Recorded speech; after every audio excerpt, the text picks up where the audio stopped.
They cut me off just like that. One small mistake, and suddenly I was nothing to them. But what they didn't realize was that years later, the tables would turn so dramatically, I'd have the power to break them the way they broke me. My name's Riley, and my family? Well, it's always been complicated. I was the black sheep, the one who never quite fit in. Growing up, it felt like I could never do anything right in their eyes. No matter how hard I tried to earn their approval, it was never enough. They just saw what they wanted to see. But the day my dad and his whole side of the family completely turned their backs on me, for what was honestly a tiny slip-up, that was the day something inside me just broke. I was only 23. It all started when I messed up a business deal. I just launched my own small company, and I was so desperate to prove myself to them. They always thought I was too ambitious, too unrealistic with my dreams. This deal wasn't huge, but I was genuinely excited. I'd poured my heart and soul into it, working day and night to make it happen. I was young, naive, and I trusted the wrong person, moving too fast. In the end, the deal fell through and I lost some money. It stung, yeah, but it wasn't catastrophic. I was still standing. When I called my parents to explain, I honestly thought they'd offer some advice, or at least a little comfort. Instead, my dad's voice was cold, sharp, and dripping with judgment. He didn't care about the lessons I learned. He didn't care that I was still trying. All he saw was failure. "This is why we told you not to get involved with those people," he sneered. "You're making a fool of yourself." I tried to explain, to defend myself, but he cut me off before I could even finish. "You've done enough damage. We don't need you causing any more embarrassment. Maybe it's time to step back and focus on something smaller. You're nothing to us now." And just like that, it was over. I couldn't even get a word in. My mom was silent on the other end, but I could practically hear her nodding along, agreeing with every cruel word. The rest of the family? They fell in line as they always did. My cousins, aunts, uncles, everyone was so quick to throw me out of the picture. I was crushed, absolutely devastated. I thought about all the years I tried to make them proud, and this was it. This was all they saw. There was no room for second chances in their world. For the next few years, I kept my distance. I focused on my business, learned from every single mistake, and slowly, painstakingly, built something new, something I was genuinely proud of. I stopped reaching out. I stopped trying to prove anything to them. It was painful at first. So many birthdays, holidays, family gatherings. I was completely left out. I'd scroll through social media, seeing their pictures, seeing them together, laughing as if I had never even existed. My grandmother, though, she was different. She kept in touch. Grandma was the only one who ever truly seemed to believe in me, always telling me I had potential, that I just needed to keep going. Her little messages were what kept me afloat sometimes. But even those stopped after a while. I wasn't sure why, but I assumed my dad had gotten to her too. 10 years passed. A decade of silence. By then, I had mostly moved on. I wasn't that same naive kid anymore. My business had blossomed into something significant. I had become successful in my own right. I didn't need them. Not anymore. But then the call came. It was from my lawyer. "Riley," he said, his voice a little shaky, "I have some news for you." He paused. "I've just received your grandfather's will." I froze. My grandfather, who had passed away a few months prior, was the one person in that family who genuinely cared. He wasn't like the others. He saw past my mistakes. He saw my potential. I never expected to inherit anything from him. He had a lot of money, but he'd always been so secretive about his will. "The will?" I managed to ask. "It's complicated," my lawyer continued. "But there's something you need to know. Your grandfather left everything to you." I sat there, stunned. Everything? The house, the investments, the business? It made no sense. My dad had always been the golden child, the one who got everything handed to him. Are you sure? My voice trembled. Everything, he confirmed. It's all yours. But there's more. The rest of your family, they were cut out. They don't inherit anything. I hung up the phone and just sat there, trying to process the whirlwind of emotions that hit me. Part of me felt utterly vindicated, like I'd been proven right. But another part, the part that had been abandoned and hurt for so many years, that part was furious. Angry. I wasn't sure what to do with this information at first. But then the phone rang again. It was my dad. Riley, he said, his voice filled with an unfamiliar desperation. We need to talk. I could barely hold back a bitter laugh. After all these years of being nothing to them, now they wanted to talk? Now they were desperate? I hadn't heard from him in nearly a decade. And now that my grandfather's money was involved, suddenly I was interesting again. About what? I replied, trying to keep my voice steady, cold. What exactly do you need to talk about? We made a mistake, Riley, he stammered. We were wrong to cut you off. We want to fix things. Please come back. We're family. Family, I echoed, the word tasting like ash in my mouth. Funny how you only remember that word now after Grandpa's will. There was a long, awkward silence on the other end. I could practically feel him squirming. Riley, you don't understand. We need you. You're the only one who can help us now. I raised an eyebrow, though he couldn't see it. Help you? After everything you did? After you kicked me out of the family for a small mistake, now you want my help? You want me to come back? He stammered for a moment, clearly scrambling for the right words. It's not like that. We're struggling. We need you to make it right. You know how things were with Grandpa's will. We didn't get anything and we need your support. A surge of pure anger, mixed with a chilling disbelief, washed over me. They were begging me. Begging for what? Money? Forgiveness? Both? I think it's time for you to realize something, I said, my voice flat, emotionless. You don't get to come back into my life just because you need something from me. You abandoned me when I needed you the most. Now that the tables have turned, you think you can just waltz in and ask for my help. I could hear him sigh, a hint of genuine desperation now creeping into his voice. Riley, please. We're family. I didn't respond right away. Instead, I quietly hung up the phone and stared at the wall, feeling a strange mix of emotions. I was angry, hurt, but there was also something else. A deep, dark satisfaction. Maybe even power. But this wasn't over yet. I wasn't sure what my next move would be.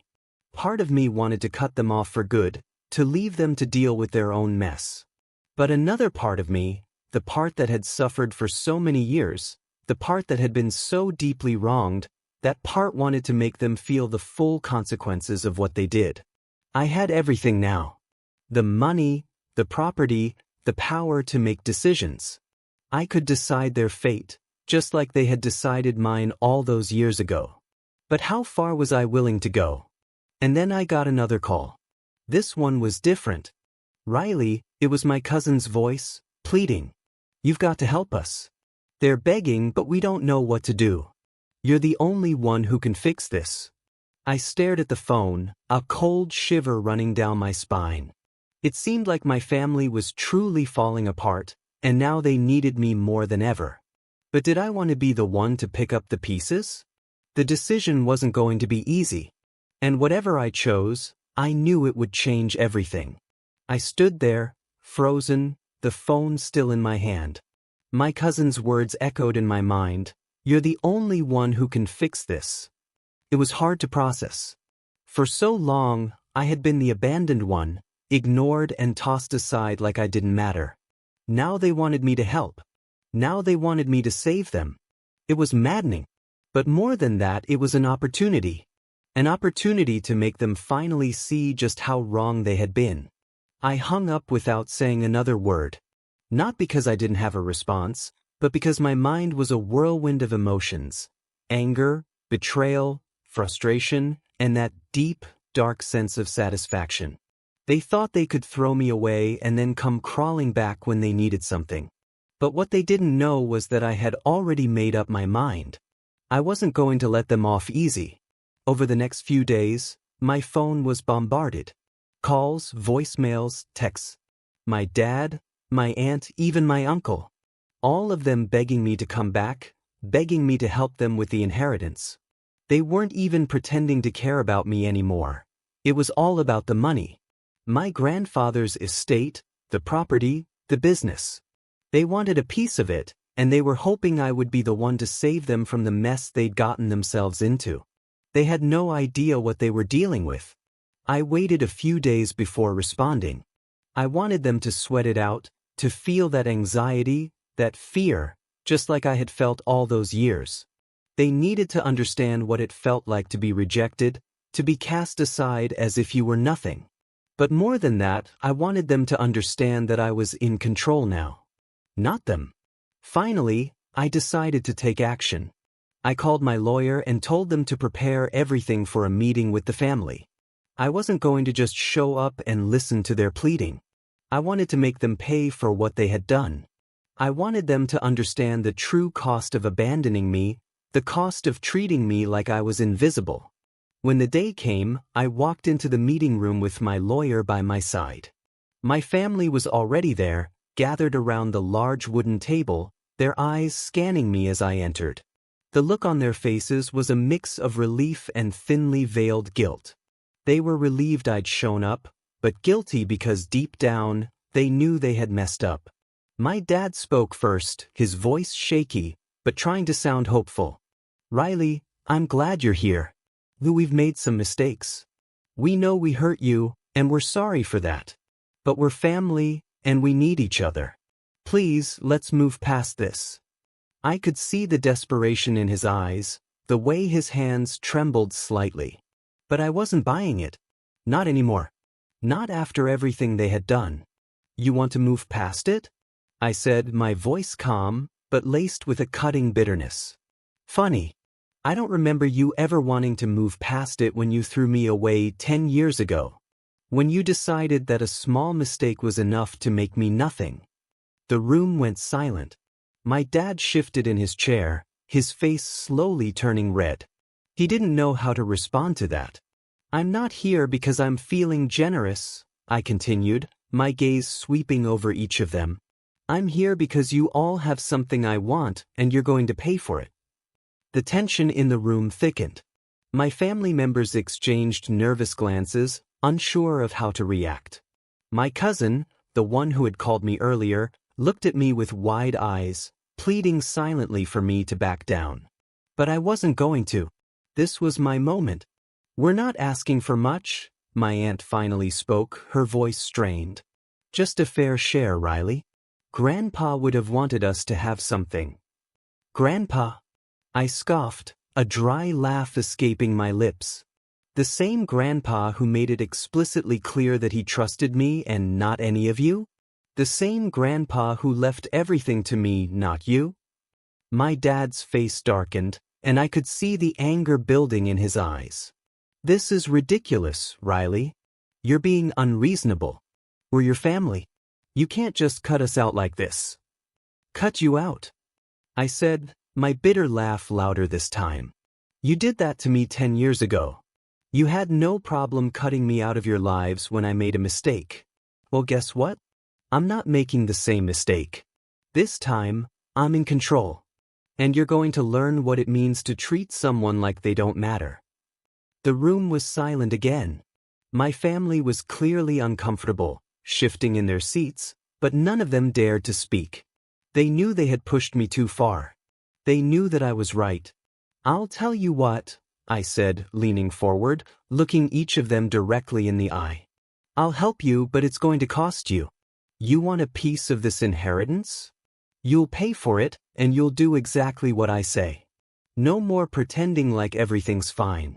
No more acting like you can walk all over me. If you want me back in your lives, you better prove that you deserve it." There was a long pause, a suffocating silence.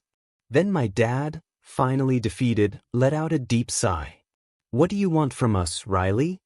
"I want your respect," I said, my voice steady and cold. "I want you to acknowledge how wrong you were. I want you to admit that you hurt me.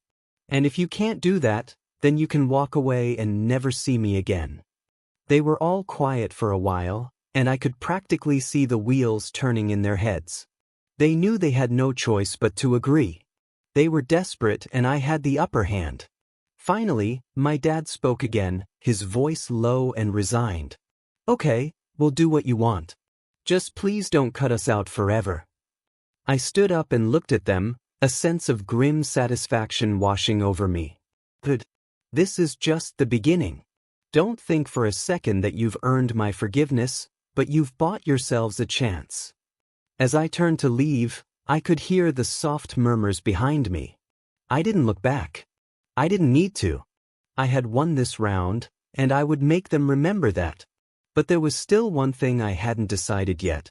What to do with all the power I held in my hands. The next few weeks passed in a blur of negotiations, veiled threats, and my family's desperate attempts to prove they were worthy of the inheritance.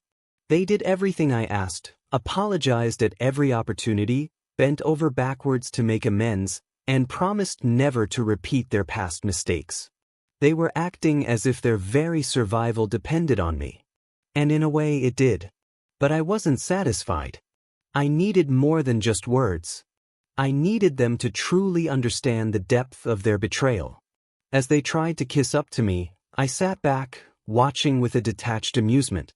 It wasn't that I was cruel, but I'd learned long ago that people don't change without a little discomfort. They'd all gotten so used to being on top, used to me being the one they could ignore, that they hadn't even considered the consequences of pushing me away. I wasn't going to let them off the hook that easily. It became a twisted game of power. Every time they asked for something, I made them work for it. I didn't give them an inch of leeway, constantly reminding them of the hurt they had caused.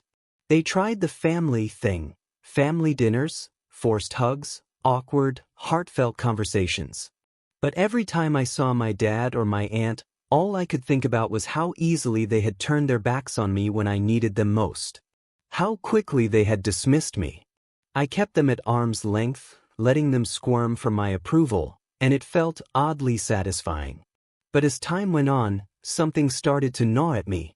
The more I watched them grovel, the more I realized just how far they had fallen.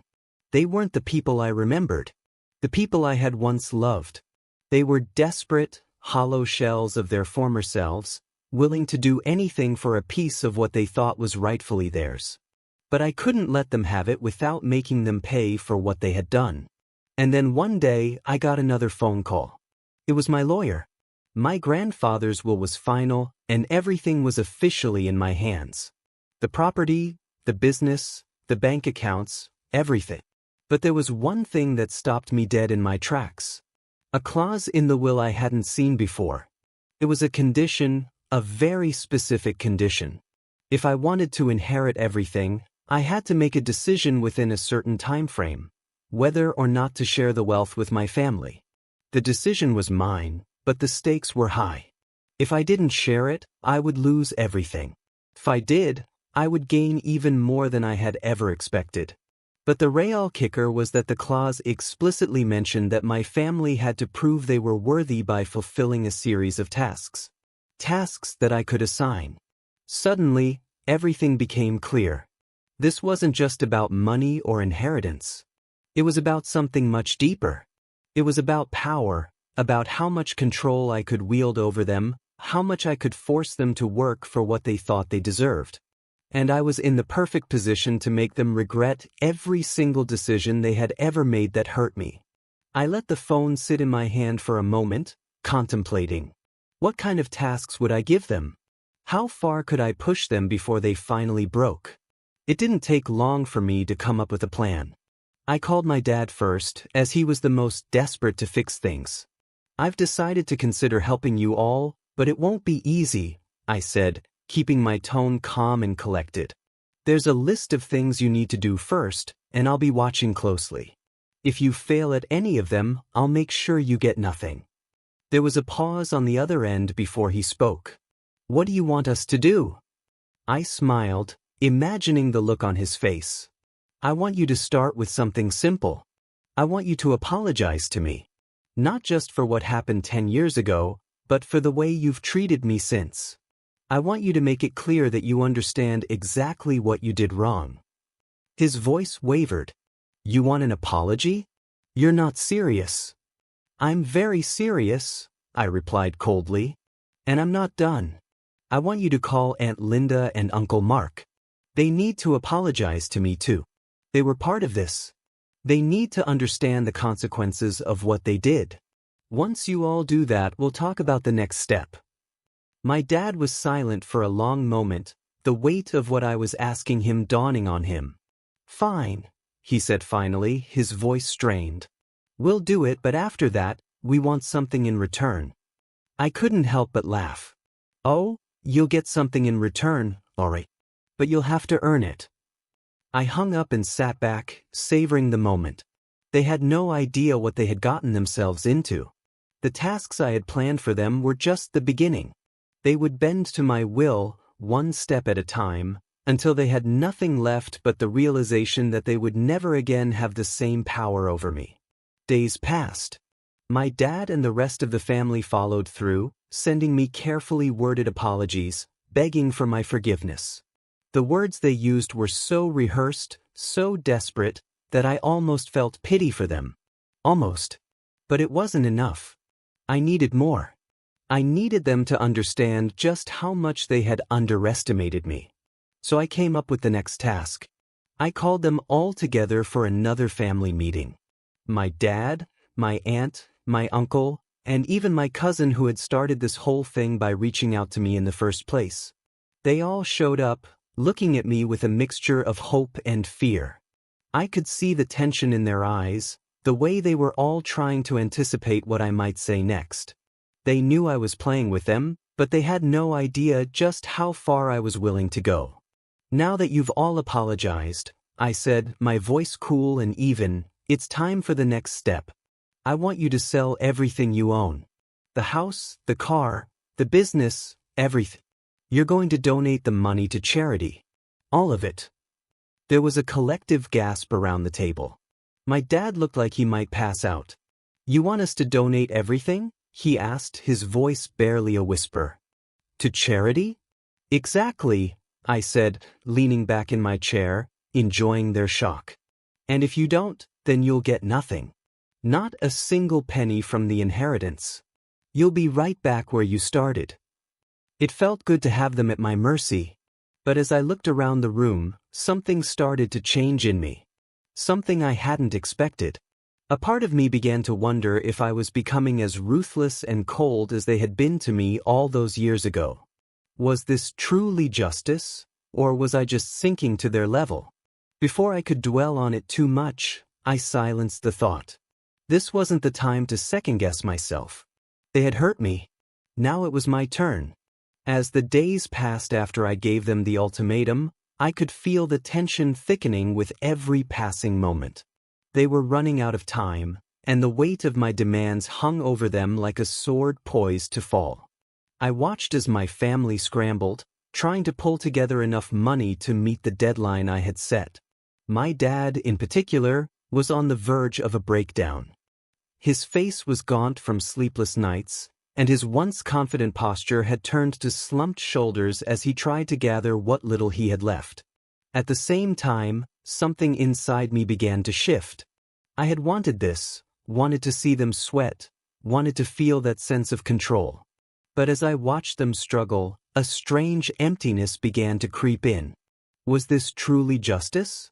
Or had I become just another villain in a story that had started with a betrayal?